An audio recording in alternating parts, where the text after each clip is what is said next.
again, my little yarnivores and spiderettes. Fiber Spider back again with another tutorial just for you. And today we are going to be doing the simple chevron stitch. And it's simple because it is just a 1-row repeat, and it's a matter of using single crochet stitches. So it creates a really nice, thick and robust fabric. And if you have a color changing yarn, this is ideal for that kind of a yarn. Or if you are into reducing your stash and using up those random balls of yarn in lovely different colors, go for it. The only thing I would suggest is make sure that the yarn is all the same weight. Otherwise, it's going to get all cattywampus. Yep. So, that being said, of course, you can make this as wide or as narrow as you want to. You're just going to change the initial number of chains. I will get to that. So, whether you want a scarf, a wrap, a baby blanket, or a queen size, Afghan, you can totally do that. Now, for this particular project, I used Red Heart Super Saver Jumbo Stripes, and it is in the colorway of Sutherland Stripe. Absolutely love the variations of colors and things. Absolutely gorgeous. And for those of you that are not familiar with this particular yarn, it is about 482 yards, and it is a weight of 4 right there. And it is, of course, 100% acrylic. Now, because this is a robust weight of 4 yarn, I decided to up the ante and use a 6.5 millimeter crochet hook. This is a size K. You could actually go even bigger, because since we're using single crochet stitches, if you want your fabric to have a drape to it, you want to go bigger. This one, it does have some drape, although it could use a little bit more. So you might have to fiddle around with what hook size works best for you. Now, today, I'm going to be using Lion Brand's Pound of Love in the colorway of Pumpkin Spice. It's a little bit of a thinner weight of 4, and I'm going to keep the same size hook, and it will be a little bit more drapey. So that is really the only thing that you are going to have to tweak and fiddle around with. You don't want Swiss cheese, but you don't want your fabric to be so dense and so tight that it doesn't have any drape. Other than that, this is really simple, and without further ado, let's get to the base chain. Alrighty, so the base chain for this particular stitch is a multiple of 14 chains plus an additional 2 chains at the very end. So what I have here, I have 3 multiples of 14, which is 42 chains, plus my additional 2 chains. So I've got 44 chains here. Now, of course, like I said, you can make this as wide or as narrow as you want to. I do always suggest making a swatch so that you can determine, how many multiples you would need for your desired width. Now, also, as with all chevron stitches, you have to keep in mind that even though this is a fairly long chain here, it is going to sort of accordion in and be sort of squooshed in, because the chain is going to create a ziggy-zaggy, which compresses the chain. So if you have a really long chain, keep in mind it is going to condense inwards a bit as you proceed with your stitching. So make a swatch first, multiple of 14 chains, add an additional 2 chains, and we shall get started. Row 1. All right, so I've got my 44 chains here. You can, of course, have more or less, for your swatch. So into the second chain from the hook, we're going to create 2 single crochet stitches, and that is for the edge peak. So going in with a single and another single into that same stitch, then 5 single crochets, just normal singles,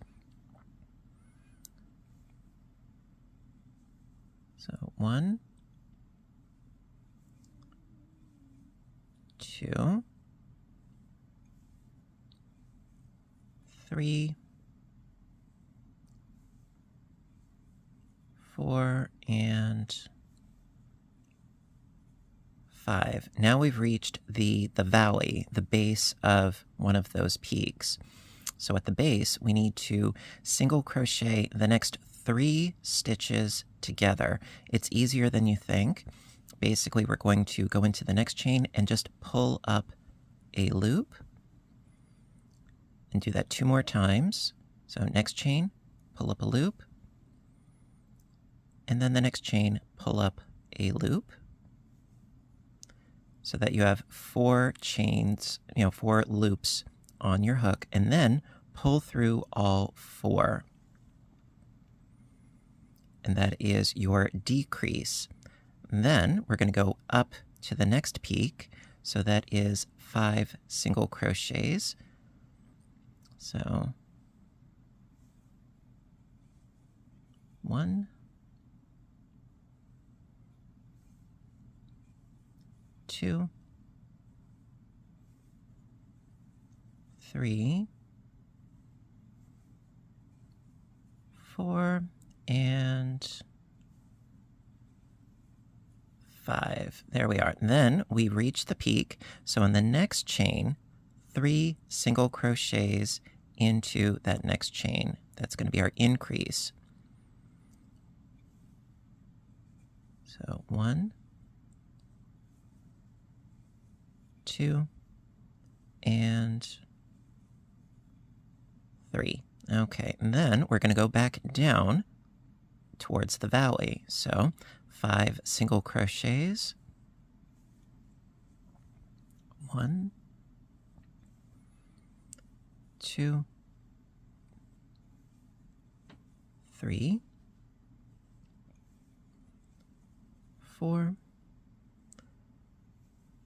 and 5. Then we've got the decrease again. So the next 3 chains, 3 single crochets together. So pull up a loop, pull up another loop, and pull up another loop.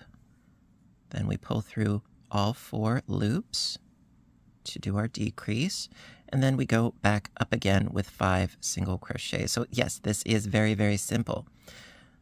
Okay, so 1, 2, 3,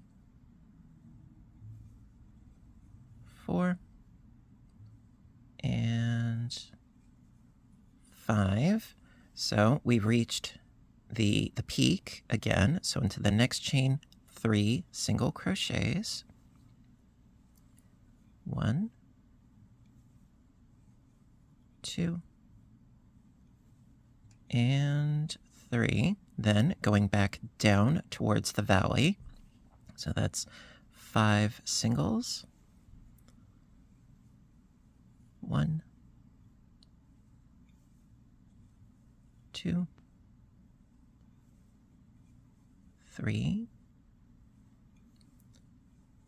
4, and 5. We've reached the base of the valley, so 3 single crochets together. So pick up a loop, next chain, pick up a loop, next chain, pick up a loop, and then we pull through all 4,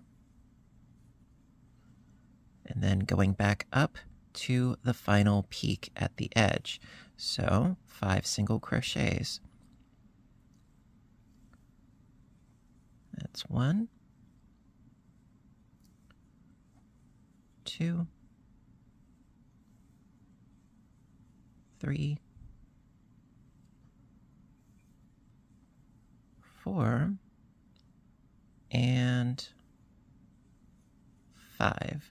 Then into the last chain, 2 single crochets, just like how we started with just 2, because this is half of a peak. It's not a full peak. So I got my 2 single crochets right in there, and that is the end of row 1. So when you lay out your work, it's going to look a little bit funky at first, granted, but you can see where the decreases right there create the valley and the increases create the peak, and it sort of accordions our initial chain. It sort of squooshes it in a little bit. And there you go. Now, as far as how things work, the decrease, it takes away 2 stitches, okay, because you're doing 3 together and making 3 into 1, so that's taking away 2 stitches. On this side, you're adding 1 stitch. On this side, you're making 1 into 3. So you've got an additional stitch on this side, an additional stitch on this side, and you're taking away 1 on this side and 1 on this side. So there is an equilibrium. You started with X number of stitches. You're going to finish with X number of stitches because the increases counteract the decreases, and they equal each other in the long run. So you have a little give, a little take, and you have a compromise between the two, and you maintain the number of stitches. That is sort of the mechanics of how this works. At any rate, enough of my yammer-yammering. Let's go on to row 2, which is the repeat for the entire project, which is, of course, fabulous. Let's go. All right, row 2. Start off by chaining up 1 and turning your work. All right, and then into the very first single crochet stitch, 2 single crochets for our side increase. There we go. And then 5 single crochets down towards the valley. So 1, 2, 3, 4, and 5. Then we're going to do the decrease again. The next 3 stitches, single crochet them together. So pull up a loop, pull up a loop, and pull up a loop, then pull through all 4. And then we're going to work our way up to the peak. So that's another 5 single crochets. 1, 2, 3, 4, and 5. Then in the tippy top, that middle stitch, when we did 3 before, it's that middle stitch. We're going to do 3 single crochet stitches into that stitch. 1, 2, and 3. Then 5 down towards the base of the valley. 1, 2, 3, 4, and 5. Okay, pull out some more yarn as necessary. There we go. And then we're going to do the next 3 stitches together. So in the next stitch, pull up a loop. Next stitch, pull up a loop. Next stitch, pull up a loop, then pull through all 4. Okay, and then 5 singles going up towards the peak again. That's 1, 2, 3, 4, and 5. Okay, then since we're at the peak, again, that next stitch 3 singles into that stitch. 1, 2, and 3. 5 stitches down to the base. 1, 2, 3, 4, and 5 at the base of the valley there. 3 together. Pull up a loop. Pull up a loop. Pull up a loop. Pull through all 4. And then work our way back up to the side peak. So 5 singles. 1, 2, 3, 4, and 5. And then at that very last stitch right on the end there, 2 single crochet stitches for our side increase there. And there you go. And so all you need to do, quite frankly, is just keep repeating row 2 over and over and over again. And because I love spending time with you guys and I like to be thorough, I'm going to do another repeat of row 2. There we go. And so you can see it already has a very definitive shape to it. And there you go. All right, so row 2 for the repeat. Chain up 1, turn the work, and let's get to it. First stitch, 2 singles.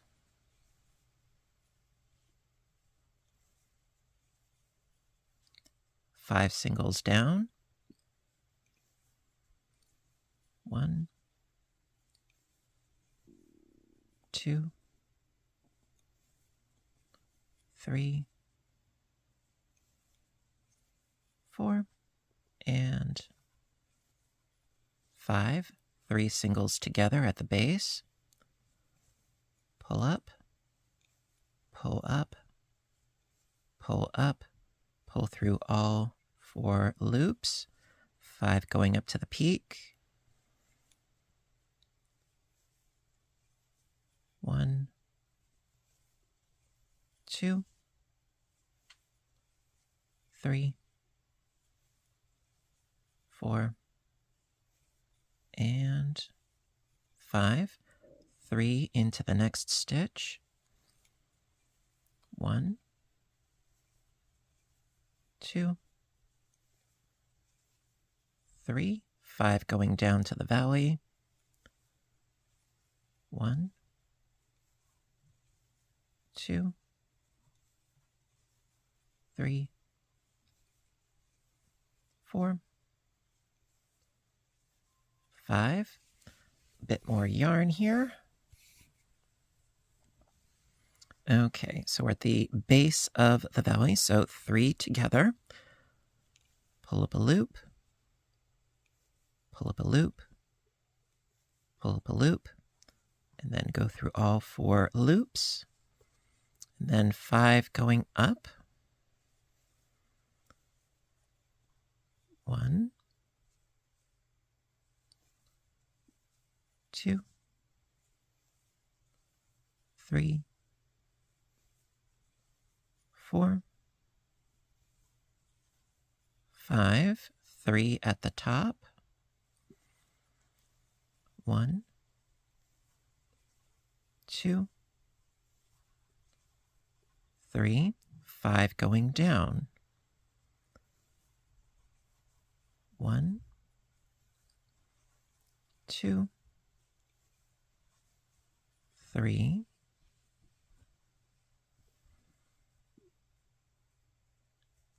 Get out of here.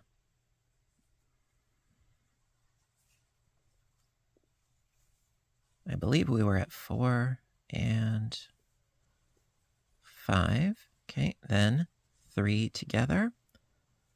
pull up a loop, pull up a loop, pull up a loop, pull through all 4, and then 5 going up, 1, 2, 3, 4, and 5. And then in that last stitch, 2 single crochets for the edge increase, and there you go. Ta-da! So yeah, all you need to do is just keep repeating row 2 over and over and over and over again until your piece is as long as you want it to be. And there you go. Hello. All right, so as an extra little bonus, I decided that I'm going to show you, as far as if you want to adjust the size of the chevron peaks and valleys and the waves and so forth, if you want to adjust that, you can, and it's pretty simple. Now, this top one here, this is what we were doing, where we had our increase at the edge, and then 5 singles going down, and then our decrease in the middle, and then 5 going up. Now this one, and our additional chain, that is why we need to add 2 additional chains so that we can do a full repeat at the end. Now, we have our 5, 10, 13, and 14, so everything is accounted for. Now, if you want a smaller little chevron, you could do 3 single crochets on either side of the decrease, so it's 3, 6, 9, and 10. So you can totally adjust the size, make them bigger, make them smaller, totally up to you. And as always, I encourage you to think outside of the box, to try new things, and get creative. That's what this is all about. And I hope that this pictorial representation, as poor as it is, I hope that it helps explain things somewhat. So there you go. And that, my dears, is the conclusion of the simple chevron stitch. Really hope that you liked today's video, and if you did, please give a little thumbs up button down below. You know that I appreciate your appreciation as always. And you know what to do until next time, right? I want all of you to stay inspired, stay caffeinated, stay stitching, and please stay safe. Take care of yourselves and each other, and I will see you in my next video. Bye for now, everybody, and have a great day.